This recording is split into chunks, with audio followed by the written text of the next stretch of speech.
Welcome to the Pastors Podcast. This is Pastor Welcome. Scott with Pastors Brian and Matt. Hi. Welcome. I think you should use that voice for the rest of the entirety. Maybe I will. This would be perfect. The most entertaining podcast. Brian doesn't know anything about gravitas. Ooh. What? I think you missed your calling, man. Radio announcer? Yeah. This Yeah. might be the earliest any of us have said, why do people listen to this podcast? Yeah. No, it's For the funnies. what. Maybe we need to start it. What? Maybe that'll be the new opening. Why are you listening to this podcast? Welcome to the Pastors Podcast. Today we feel like people, even more so than our sermon series, we feel like people aren't talking enough about politics. So what we want is more. We think that you're going to see the heading of this podcast and be like, that's what I want to spend the next 45 minutes We should doing. title it like The Secret to Happiness. And then it'll be we Surprise tricked them. politics. Surprise politics. Yeah. Gotcha.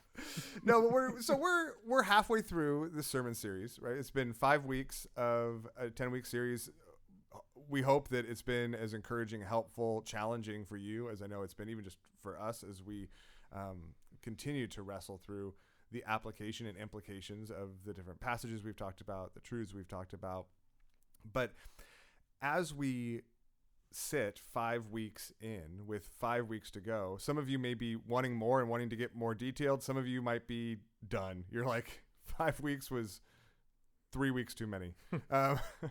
But we thought it would be helpful, particularly because all of the things we're talking about require such nuance, so much wisdom, to step outside of the sermon format and just reflect a little bit on the last 5 weeks on what we've talked about, talk about some of the ways that applying this is challenging, but also some of the ways that we ought to be following God forward through this that maybe don't fit exactly into a sermon or haven't fit into a sermon over the last 5 weeks. So, so what do you guys think? Like, why don't we start with Brian, Matt?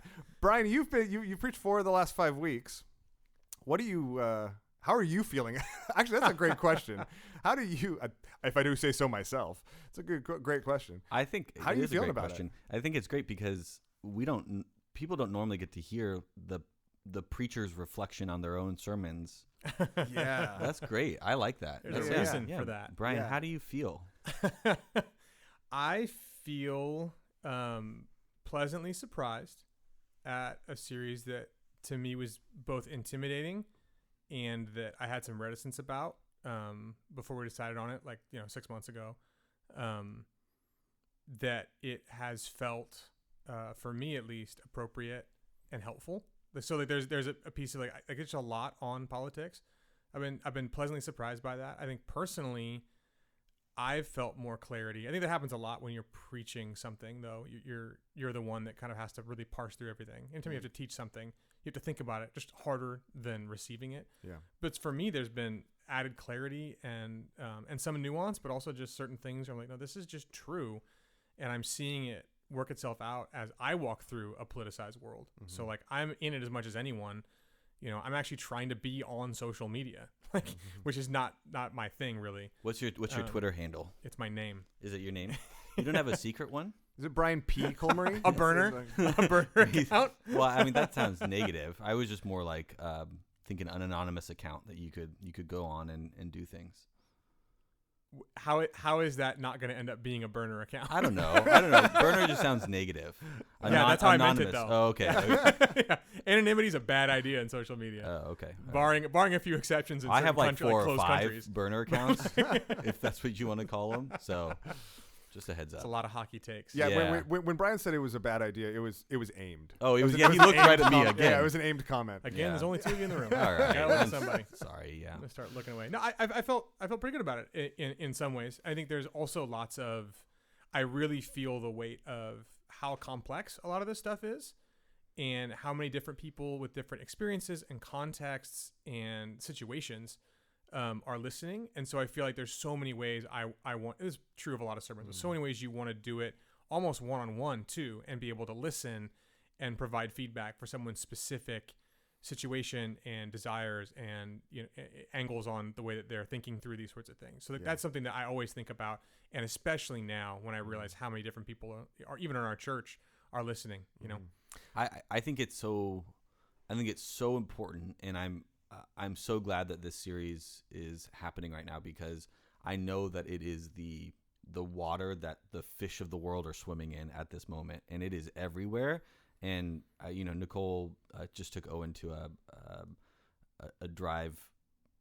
They say drive-by birthday party. That doesn't sound right. Sound good. No, it's like a birthday party where they stay in their cars or whatever. Yeah. And there was an opportunity to kind of check in with people. And Nicole said every single person, these are not Christians, every single person is talking about politics. It's everywhere. And I think it's just so important for us to fill the space of my own heart and my own mind with biblical perspectives on these things, rather than the tendency in a time like this, in a season like this, to just have so much input from non-Christian worldviews and non-Christian perspectives on the world and everything else. So I'm really glad that we've done this, and I hope that it's been a blessing to everybody else out there to that's been listening. Yeah. So we haven't heard from you yet, Matt. We're going to hear from you in a couple of weeks in the series. So as you reflect on the last few weeks, like what stood out to you? Like what are the things that, I don't know, have like stayed with you? Yeah. I think there's been a variety of things. So I think about each of the sermons. I think the first sermon was really orienting and kind of recalibrating for my thinking on politics. I love the idea of centering sort of a lot of the political discourse that we're talking about on fruits of the Spirit, because for me, politics can so easily disintegrate into just the chaos of name calling and just horrible treating of one another. And the reality is, if we cannot engage in this while manifesting the fruits of the Spirit, then we're not coming from a place of following Christ. It's fruit of the Spirit. It's singular. Just wanted to felt like what this could use was an interjected correction. It seemed like that was the appropriate. What's the fourth fruit of the Spirit, Scott? Because I'm trying to manifest it right now. Love, joy, peace, and amazing appreciation. Receptivity to correction. That's right.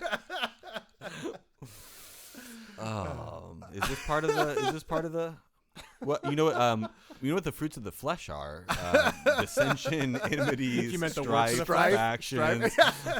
No, it's great. The fruits division.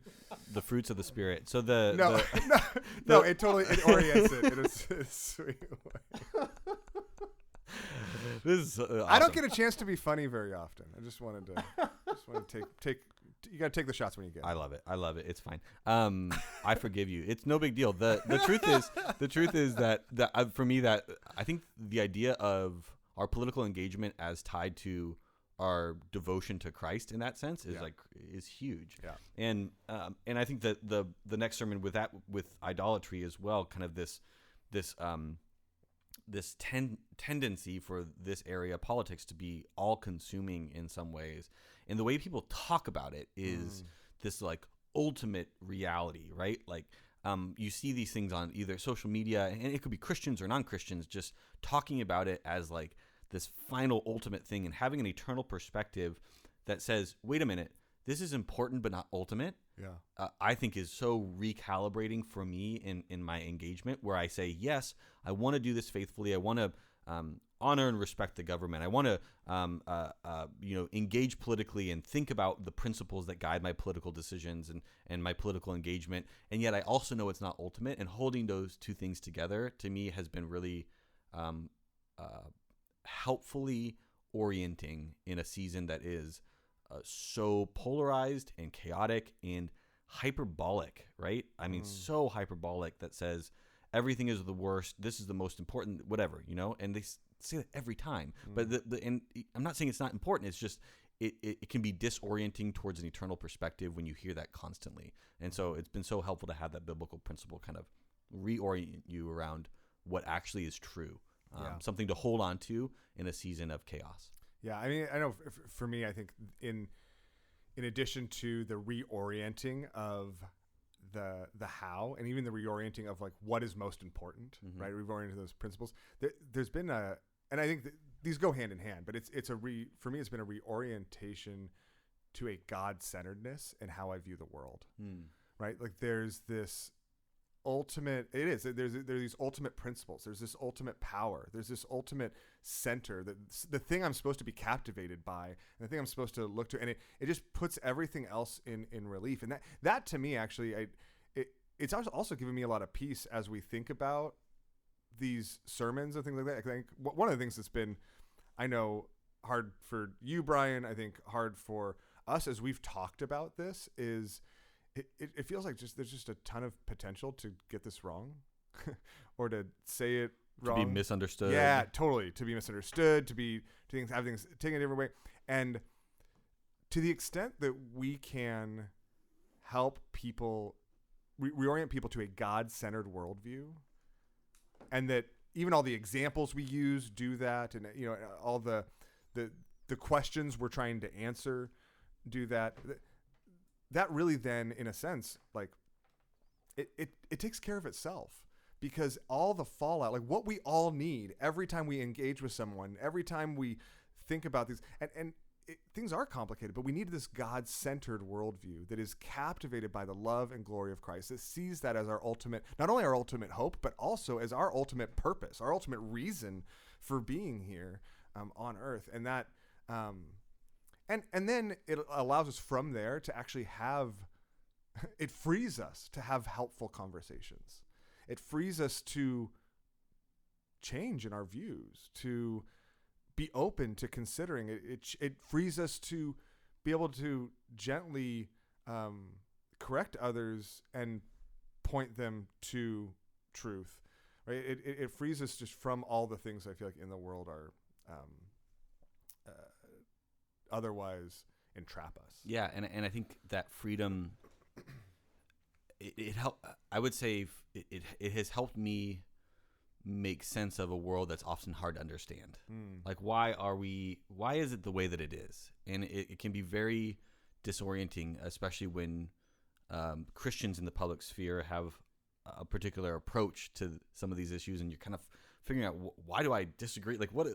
So having that be kind of that God-centeredness be sort of the anchor that guides us through, and I'm mixing metaphors here, but that guides us through, before Scott corrects me, that guides us through this season and this process, I think is so helpful. It's so helpful for me. It has been helpful for me. I hope and pray it's been helpful for the people who are our church community who's engaging in this season. And I really hope and pray people aren't listening and dismissing things because it doesn't perfectly match what they already feel about a particular thing. Yeah. And if you're here and you're listening and you're thinking, man, all these things don't fit what I'm hoping and praying for soft hearts across the board. And that's not because I think everybody's wrong. It's just because our intention and our hope in this series has been to be helpful in that way. And I hope you don't miss that.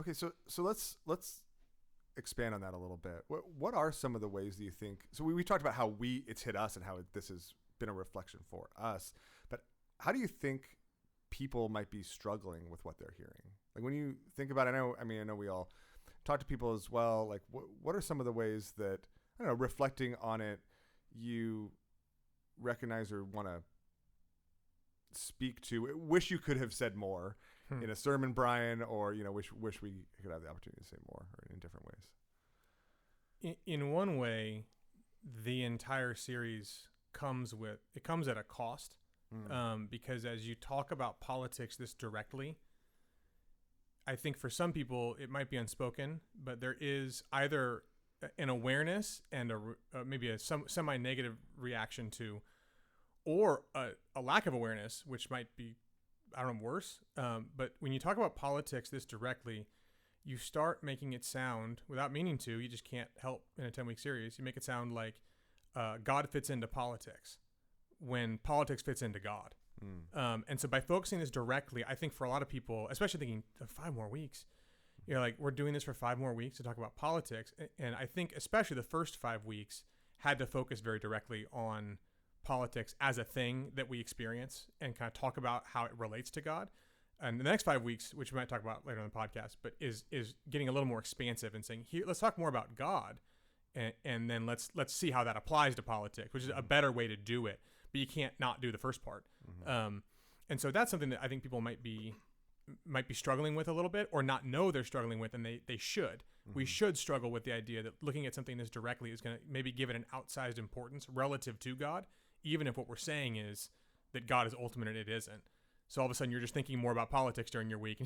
And so that's a something that's necessary, and I still think this is a good series, but something to be aware of, that you can begin to get a little narrowed in your focus on politics. Which is one of the reasons why there was hesitance on even doing the sermon series, right? It's just to clarify, give everyone kind of insight into how it works behind the scenes. We don't want to do something and put something in front of you that will confuse you about what's most important. And so that's why there's hesitance, not because we don't see it as an important thing that you need to learn about, that God speaks to, but that there can be sometimes misunderstandings of why we do what we do.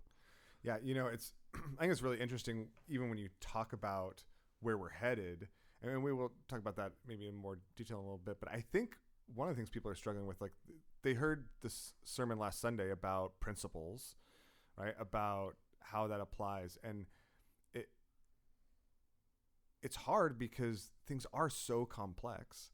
I think what people would prefer is to see this last Sunday as like a turn, and then now we're going to spend the next 5 weeks getting really specific, right? About like the voter guide. Yeah, like here are the principles, and here, let's try to flesh them out. But we're not going to do that. So why? Like, why is this last Sunday, Brian, as specific as we're going to get? That's a really good question. I think that one of the there's lots of reasons. One reason is because in a Sunday morning context, speaking with the authority of the local church, it's about as specific as I want to get right now, and I think as we want to get, where we're speaking with like the binding authority of God's word from behind a pulpit in a sermon. I want to be real careful to not bind people's consciences about specific policies, and to not give them examples are helpful, but to not say, let's go down the road where now that example is going to take on a life of more than an example. I want to be really, really clear about the principles that are binding and that we do stand by and that have to matter for politics, like we said on Sunday. I also just want to be, and that's only one reason, I just want to be very careful about saying, okay, so now here's how Christians do this, and then kind of get all the way down the line. And also because, another reason is because it really is very complicated. And trying to work that out, a Sunday sermon context is not the best place for that. Not just because of the authority, but because of the kind of thing we're talking about. Is that because it belongs on Facebook? Absolutely. No, I think about, I would hope that what this series does, and we're going to get there in the back half in some ways, especially towards the very end. I hope this spurs on a culture at Cornerstone that I think already exists, but that really doubles down on it. That is one where these kind of conversations, how do we do this? What are the principles? How do we figure out when it comes to these specific, propositions or all the different political things that are going to continue in our future, that's the place where that happens, and that it happens in deep, difficult conversations. It happens amongst the pastors and with the people there. We could do it in even a panel style thing would be great. There's lots of ways that those things can be chased down that would be better, I would say, and I think we would say, than one person getting up on a Sunday morning and preaching a sermon about it. This is harder. It's a lot easier, and there's a lot of churches that do it, that give you a voter guide. We joke about it, but that's like a real thing for probably a significant portion of especially evangelical churches. And if not, there's an assumed voter guide that is in most instances in the evangelical church is just vote along with Republicans, but there's also churches that are more progressive that say just vote along with Democrats. And it's easier that way. And there's a lot of ways in which this is comparable to kind of, I think, also being a multi-ethnic church. When you are a church that is intentionally, purposefully diverse and united around Christ and Christ alone, and not social, socioeconomic, political culture, it's uncomfortable in some ways to do this. There are people in our church, I'm sure, who would prefer to have a church that everyone agrees with their political opinions. It would be easier. It would be easier. And so for us, providing that the principles that guide a variety of diverse practical application in the arena of politics is a way to equip the church to engage the world, I think, well with biblical principles, but not be tied down in one particular political group. And that's harder, and we recognize it's harder. So if you're in your community group and you lean more on a progressive or liberal side, and you have a lot of Republicans in your group or whatever, and we understand the tension that you might feel in this instance. But having those conversations, engaging on this topic, talking about principles, asking God to soften your heart towards what God has called you to as a Christian citizen of this country, and engaging in ways that honor God and love your neighbor and live out the principles you've come to. And that might mean you agree or disagree on certain political things in terms of application, but those principles are guiding you is so huge to modeling what it means to be committed to Christ first and foremost above everything else. Yeah. And I think that if we're going to model that, if we're going to model the reality of Christ being first and foremost in our relationships, then that's for something really difficult, that's most easily done in person, in real relationships. I think that's made a little bit harder right now with everything else going on. Slightly.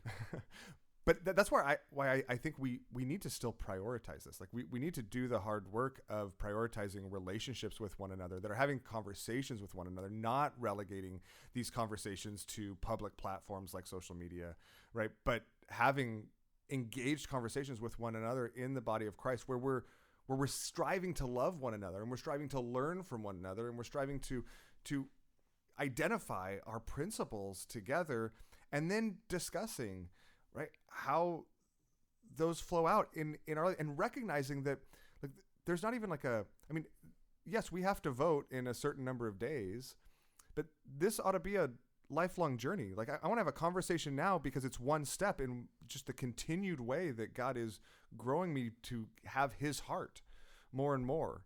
And I don't have to cram it all in the next 20 days and then not do it again. Right? Like, yeah, there might be some time sensitivity to some of these conversations, but we ought to be having these broader conversations, ongoing conversations with one another, learning from one another and gleaning from one another, and not dismissing one another because we're assuming certain things about one another's politics. And what I think what's fascinating is a lot of these principles that we're talking about, they apply way beyond just politics too, right? Absolutely. Like, so it's so fascinating because we're taking principles that should affect your life every single day, that every person in this world is made in the image of God, that you are called to love your neighbor as yourself, that you're called to love the poor and the powerless and care for the poor. Those are things that shouldn't just affect your politics. They should affect your life and your engagement with this city and your engagement with your neighbor and your engagement with the community around you. And so there's a sense in which those principles can lead and guide us. I know some of the most conservative politically people in our church who are deeply engaged with loving and serving the homeless. That's great. Mm-hmm. That's how it should be, right? Yeah. Because there's a perspective that, if you're conservative, you don't care about the poor. No, these are people that maybe have come to certain political positions based on principles, whatever. We can talk about that. But in their life, every day, day in and day out, are engaging with and loving and caring for their neighbor, living out those principles. And to me, that's why this is so much bigger than politics. This is about following Christ in society. Yeah. And in the context of politics, how you vote and those kinds of things is one application of that, but it affects everything in your life. And so we want to see community groups engaged in those principles and living out those principles, whether there's an election or not. This affects everything in that way. Well, in that sense, when you want to ask sort of, want to chase down these principles.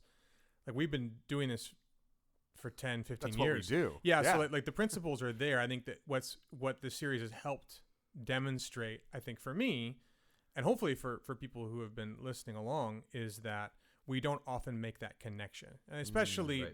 This last sermon is one that kind of tried to bring that out. But we know the principles, I think, for the most part. We just haven't really thought through how they matter for something like politics. And that's there. I also think that it's helpful to think about wisdom a little more carefully, because I think most people think of wisdom, this is how I was kind of raised in the church, to think about it as it's a moment by moment thing you're given for a specific decision. You know, like at some level, and I think in the Bible, in Proverbs and other places of the Bible, wisdom is something you're meant to grow into, and to become someone out of whom wise decisions come. And we've talked about that before, I think, in sermons here or there, but it's not very common to think about it that way in my experience, where it's more, the simple way to put it is that, you know, we want God to give us answers, and he wants to give us wisdom. And he does give us answers sometimes on the way. It's not quite that simple. But part of the reason why we need to be working through the principles and how they connect is because God wants us to become wise people, and not just sort of get simple answers. I think the voter's guide it actually sabotages growth because it does not allow you to grow as someone into a wise person. You know who likes the voter guides? The parties like the voter guides. That's the truth, yeah. And that's the truth of the situation. They like the voter guides and make it simple. They can count on those votes. They don't have to. But the reality is, Christians should be, and you said it today, Brian. We're recording on Sunday after the message. You said you can be a Democrat, but you can't be a Democrat all the way. You can be a Republican. Can't be a Republican all the way. There's a sense in which Christians, whatever political persuasion you end up at, you need to be the conscience for that party. You need to be the conscience for that community. That's a great way to put it.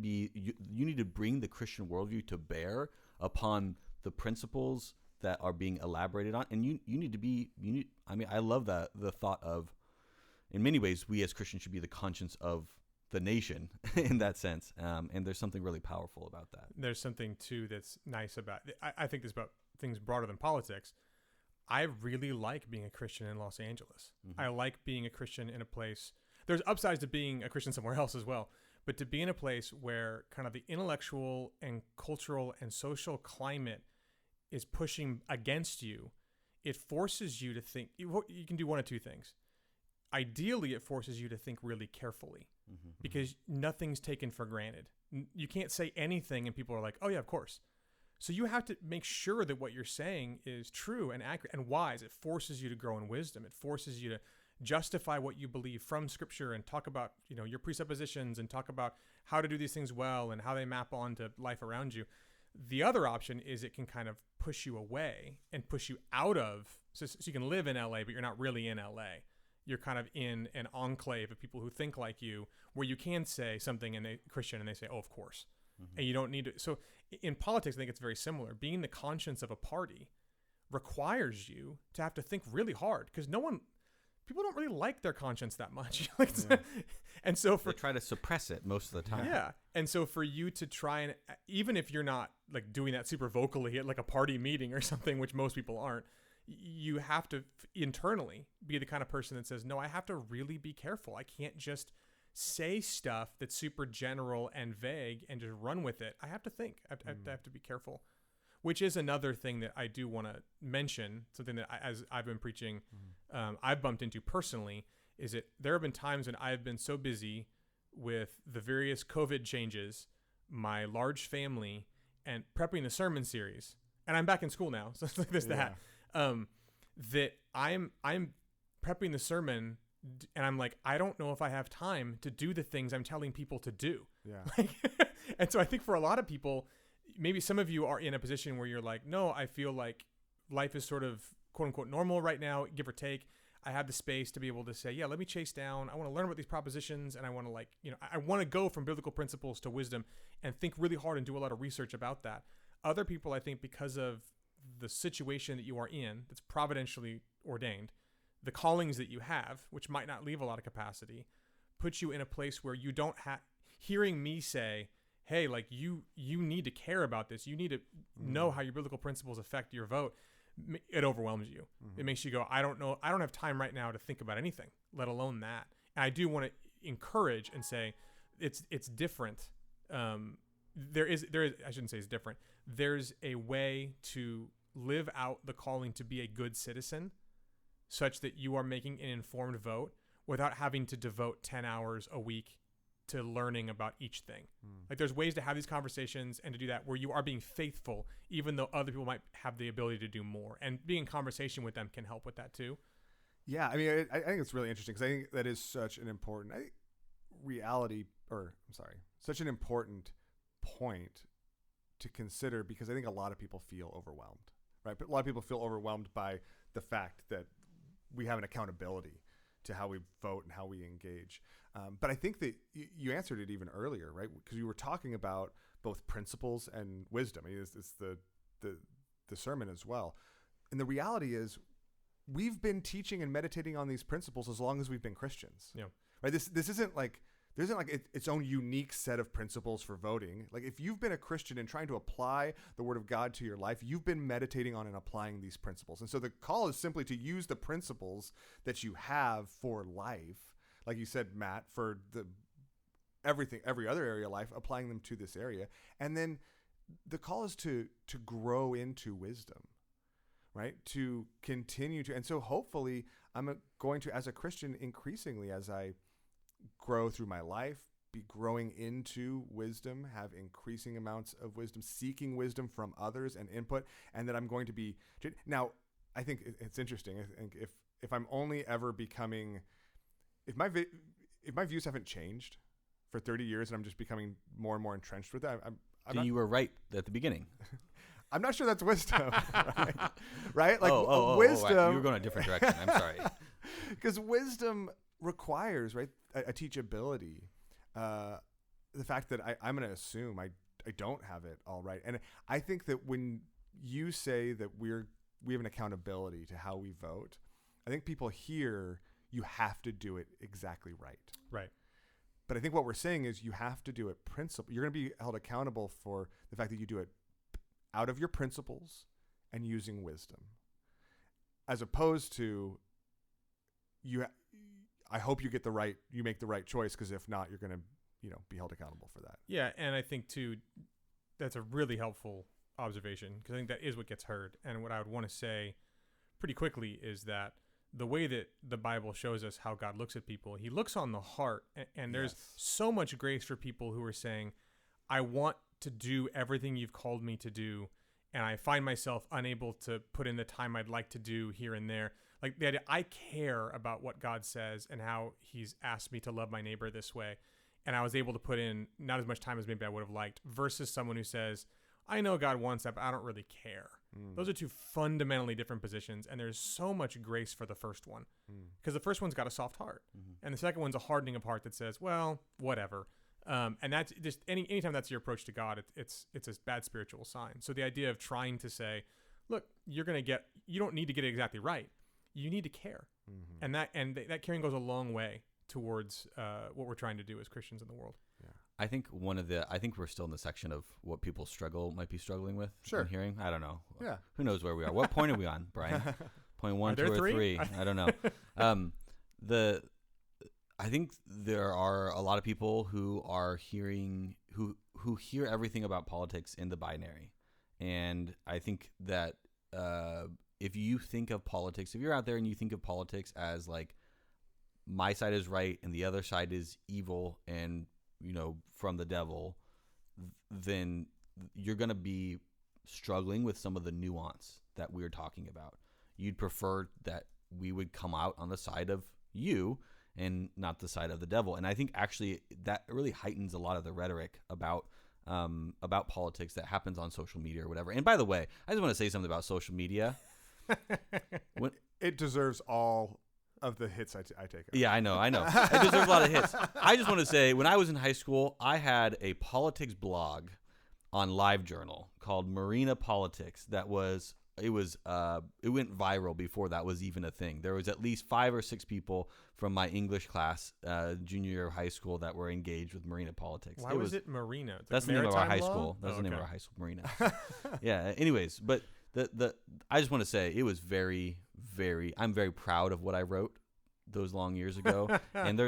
But one of the things I was going to say is, if you are going to engage on social media, a lot of these principles can be applied here, right? Yeah. They're talking about They humility, totally talking about can. love. They If totally you're can. going to Yeah. engage, there's a way to engage properly. But the heightened rhetoric comes with this very strict binary, and you might be frustrated with our series because we're not neatly fitting into that binary.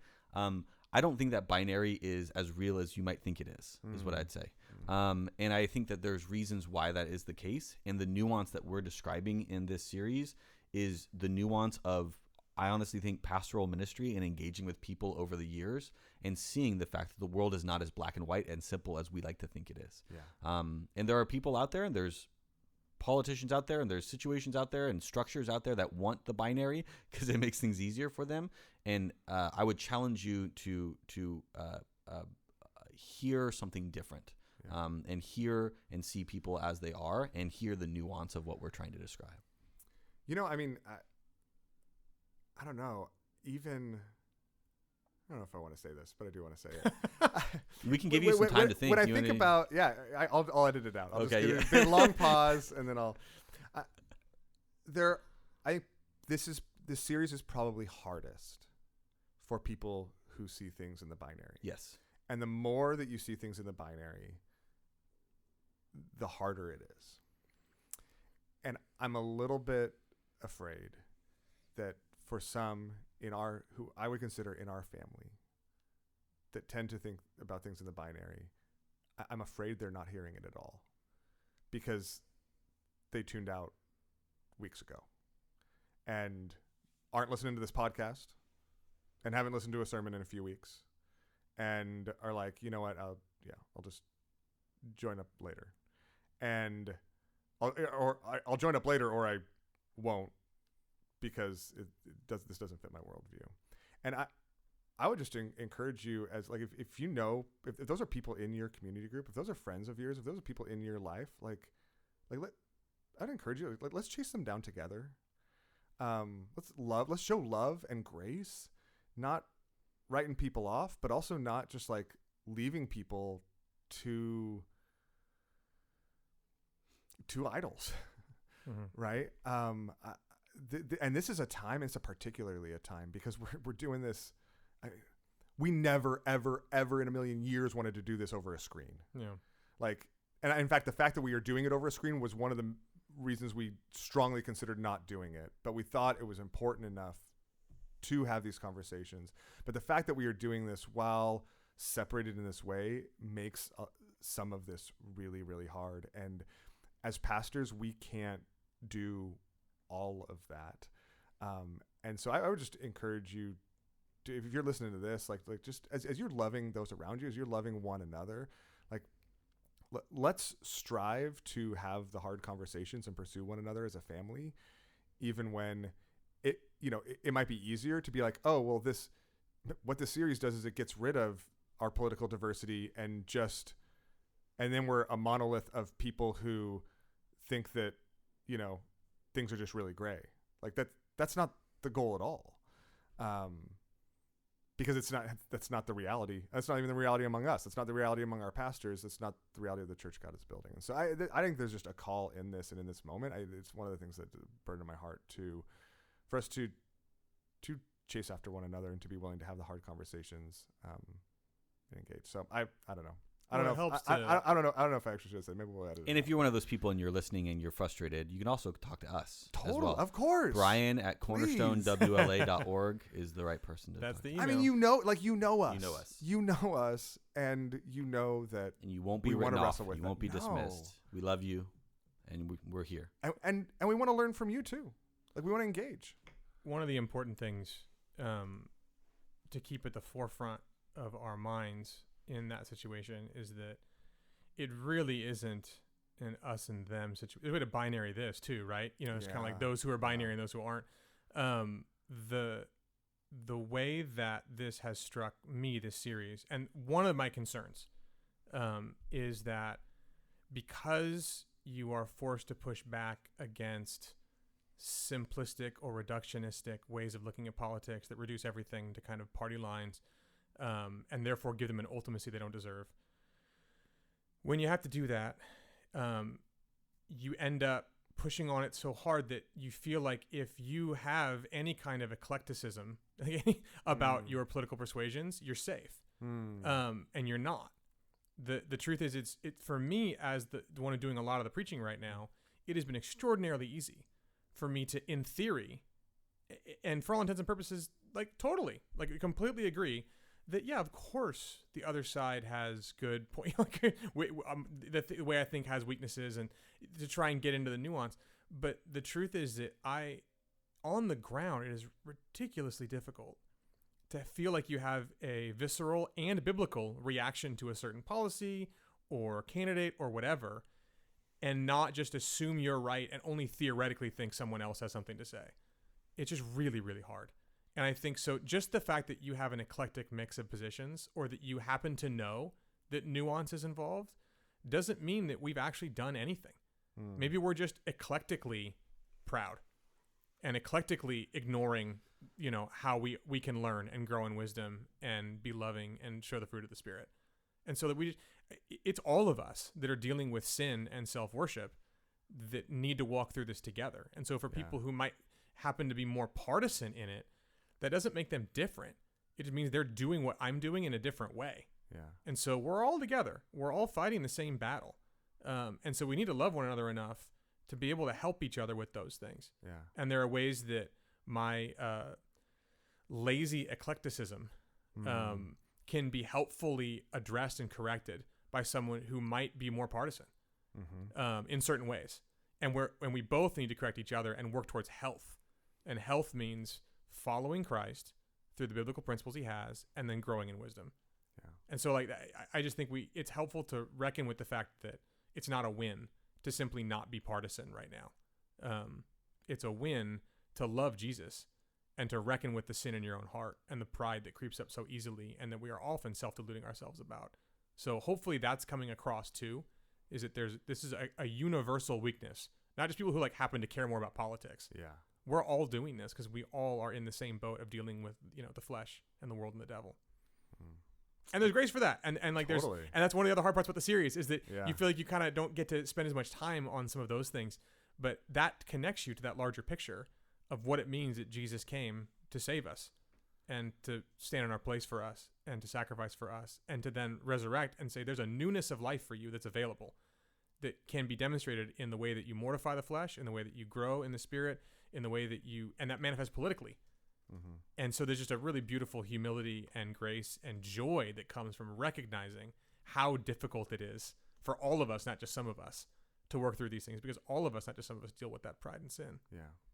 Man, it's such a good reminder. I mean, and honestly, I think part of that desire for me, that we would all stick around together and pursue this unity of Christ together, is selfishly, I genuinely believe I do not have the corner market on exactly how to understand the complex political dynamics going on in our country perfectly. I want to learn from you. I want to learn from one another. I want to strive and learn together how we can clarify the principles that are non-negotiable from Scripture and apply those into a complex situation. And that doesn't work if what we collect is kind of a community of lazy eclecticism, right? That we ought to be pushing on one another passionately and be trying to weigh these different issues, these different stones on the scale that are different sizes, trying to weigh them together in ways that break our hearts, because this world isn't perfect, and the powers that be don't have any perfect solution, and all the while clinging to the hope that we have ultimately in Christ. So as we wrap some of that up, what do you hope? And maybe we've already hit it, but what do you hope people will take away from the last 5 weeks? If you were to like to say, hey, I just want you to remember this. Me? Either of you. What do you think, Matt? Brian's given us a little bit of his, what when you think about the last 5 weeks, what do you hope people will take away? The last 5 weeks or the next 5 weeks? The last 5 weeks. I think the last 5 weeks, again, that God-centeredness is the thing that is most significant, that we can engage in the realm of politics in our society with a God-centered worldview driven by biblical principles and honor God in that way as we engage in politics. Okay.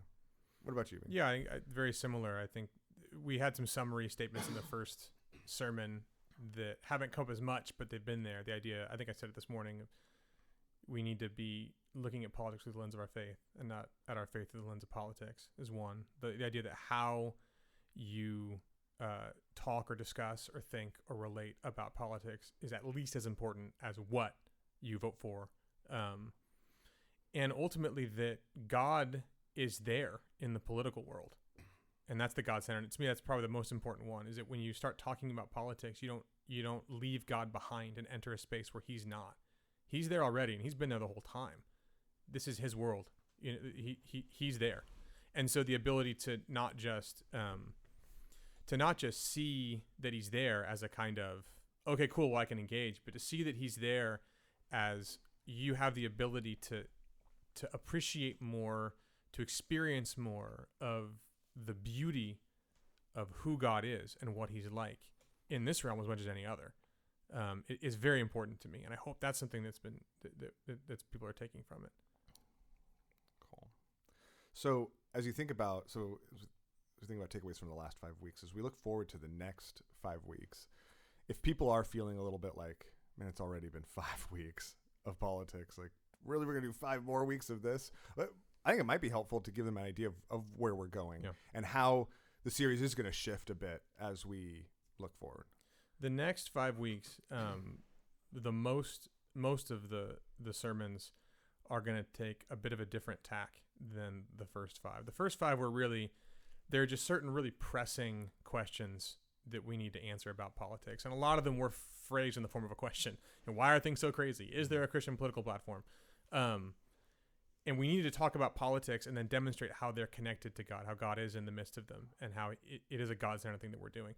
The next 5 weeks, for the most part, we're doing it differently. We're saying, let's look at God, and now let's talk about politics and how that touches down. So as we talk next week about like the lens of love, there's a way we've talked about how important love is in politics, but we need to take a closer look at how does God show us what love is? How is looking at God looking at love? And how does he describe that? And now that we see that, we see the beauty of God's love in Christ. Now, what does that mean for how we love politically, how we love, political enemies, and what does that even look like? What does that mean? So there's a way in which we start. Up till now, we in a sense started with politics, and then said, "Now let's look to God and see how He transcends these and touches down." From here on out, it's like let's just look at the beauty of God, and let's talk about what that does. And so, from how to love to how to think, how to love God with your mind, to the idea of power and looking at Jesus. And I mean, there's more there than we're going to be able to touch at all. But a lot of politics is caught up in power, and we're not going to talk about political power. We're going to talk about what is power, and how does the triune God show us what power is in His economy, and it's His world. So that's the economy we're living in. And then what does that do when it maps onto politics, and how do Christians think about that? The idea of eternity and hope and politics. It's not just like, well, politics isn't ultimate. That's very important, and we talked about that. Now it's like, what is ultimate? Okay, now how does that reshape our vision of what we're going through right now? Like those sorts of things. What's the church? What's the community supposed to be like? How are we supposed? What is it to actually love each other and be united?